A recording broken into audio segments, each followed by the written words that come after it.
ஷாக்கி டிஃபையோட example வந்து என்னதுமா sodium chloride. நம்ம கிறிஸ்டல் எப்படி இருக்கும்னா அயான்ஸாக இருக்கும் சரிங்களா. அவ கவனிங்க, முதல் நீங்கள் ஸ்டார்ட் பண்ணுறது ஆனியானில் ஸ்டார்ட் பண்ணுங்க. Cl minus Na plus Cl minus Na plus, அதாவது இங்கே நான் நெகட்டிவ்ல ஆரம்பிச்சிருக்கேன், பாசிட்டிவ்ல முடிக்கிறேன்.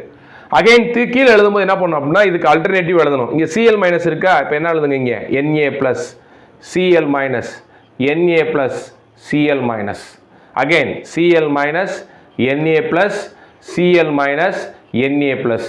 நீங்கள் முதல் எழுதும் பொழுது எல்லாமே இருக்கிற மாதிரி எழுதிருங்க. அதனால இந்த இமேஜ் நீங்கள் வரையும் போது என்ன பண்ணுங்க அப்படின்னா பென்சில் யூஸ் பண்ணுங்க. பண்ணதுக்கப்புறம் ஒரு Na ப்ளஸை காணாமாக்குங்க, ஒரு Na ப்ளஸ் காணாம். அதே மாதிரி ஒரு Cl மைனஸை காணாமாக்குங்க. அப்போ அங்கே என்ன ரெப்ரசன்ட் பண்ணுறீங்க அப்படின்னா மிஸ்ஸிங் Na ப்ளஸ். என்ன எழுதுறீங்க, மிஸ்ஸிங் Na ப்ளஸ்.